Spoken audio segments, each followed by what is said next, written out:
is that you got to try and adapt to whatever situation that you're in. And so, I ended up, you know, um, getting to know the place, making friends, and I ended up doing really well in graduating pretty early.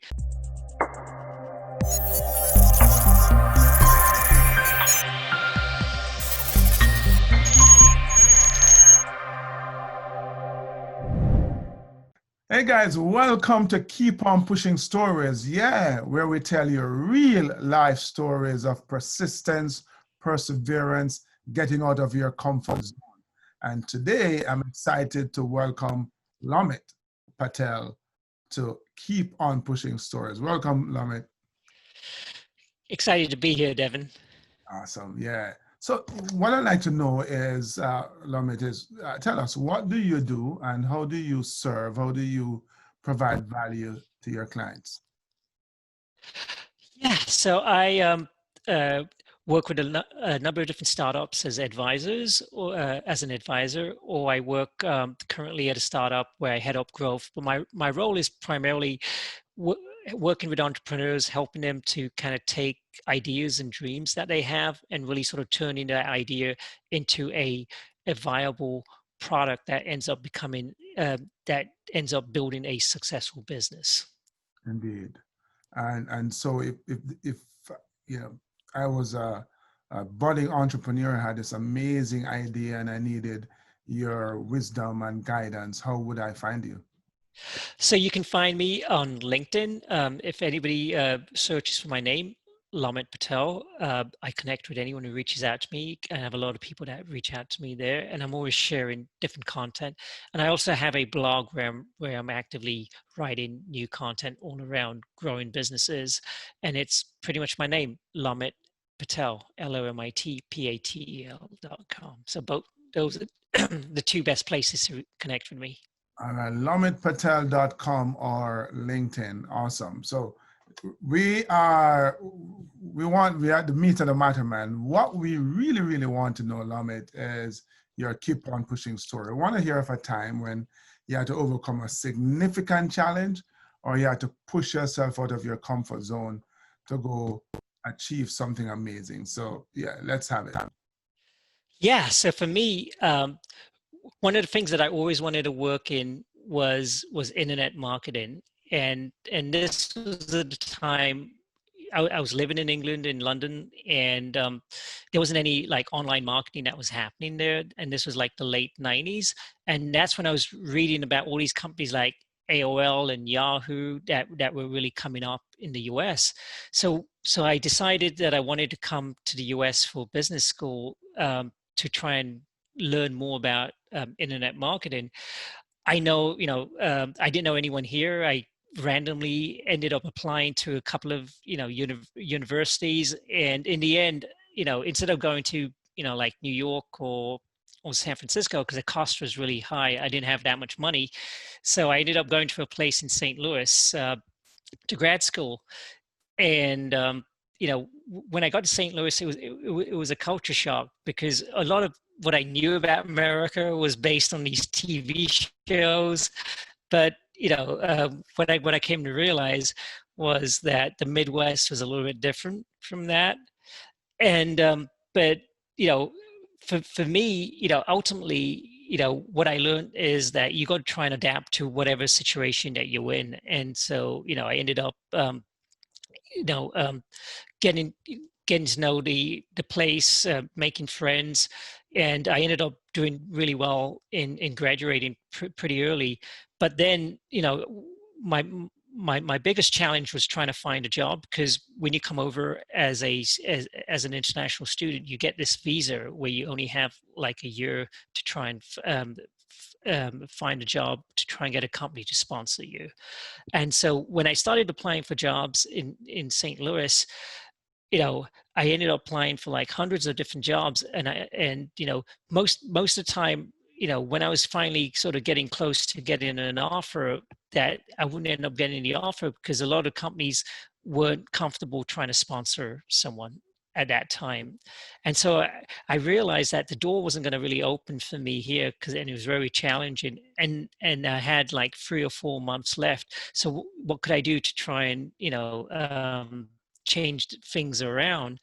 So I ended up just going to Chicago. I didn't, I had a friend there that I was able to stay with on their couch. And because by that time I didn't have much money left, and I was pretty much living on like one bean burrito a day, which was like $1 or 99 cents at the time. But what I ended up doing was I was applying to a company there. Again, I kept getting all these like rejection letters from the human resource department, and I thought, what's the best way to try and get into this company? Because going through the formal channels isn't really working out for me. So what I decided to do was I ended up applying for a temp position, which I ended up getting. So I ended up becoming a front desk assistant at this company as a temp, and I ended up working in the front desk, because for me, the strategy was, if I could get a work at the front desk, I will get to know people, because everybody has to go through the front desk that works there. And that's what I ended up doing. I ended up getting to know these people in different departments. And I also got to learn more about the company and the culture by working there as a temp. And so then when I saw the position that I wanted to apply for open up again, I just ended up sending an email to the hiring manager. And he and I didn't really know each other that well, but he sort of knew enough of me because he would see me at the front desk. But then I told him, listen, this is just a temp position that I'm working for at, but I'm actually qualified for this role that you've put out there. Would you be open to having a 10-minute conversation with me?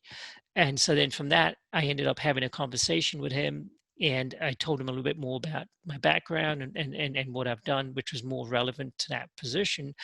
But at the same time, I only had 7 days left before my visa was going to run out. And and unfortunately, by the time I spoke to him, I had an offer from another company, but I didn't really want that offer. I wanted to work where I was. So I told him, listen, I would really like to work here, but I need to make a decision by Friday, and that was Wednesday. I had 2 days left, and I said, but I know that that you have the ability to make things happen, but I'll leave it up to you. If you feel that I could be a good fit, then I'd love for an opportunity to interview for this position. And I kind of left it. And I came the next day, I didn't realize, but he set up eight interviews for me. So I had 8 interviews that whole next day, and I got the offer that I wanted by Friday, 2 days before my visa was going to run out, and the company sponsored me. Wow. Yeah. In the nick of time. So in the nick of time. Yeah. What did you learn from that experience? So what I learned from that experience, well, the first thing I learned was, before, when I was trying to do what everybody else was doing to try and find that job, which is you apply for through the internet, and and what I realized is that's going through the front door may not work. So you have to sort of think differently. What's a different way to try and think how somebody else wasn't thinking? And so doing that temp position was my way of trying to get myself in the environment of where I wanted to go, even though it wasn't a perfect position that I wanted. And so what I learned is that always try to take a contrarian view on trying to solve a problem. So don't think like how 90 or 99% of people will try to solve that problem. Think of how the 1 or the 10% will try and look at stuff. And so once I got into that, because at the end of the day, I was betting on myself that if I'm able to connect with a person who's potentially looking for a position, that I will be able to sell myself better than having a piece of paper trying to sell me, which wasn't working out for me. Indeed. Man, I'm hearing so many different lessons in what you just said, moving out of your comfort zone, coming over from England and really, risking it all, and then persisting and being innovative, as you said, taking the contrarian view, going through the back door, baby, and the front door won't open.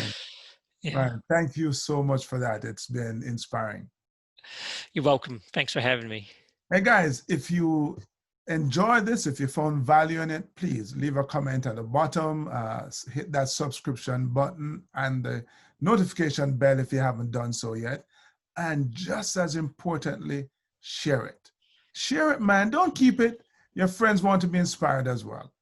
Until we connect next time, yes, keep on pushing.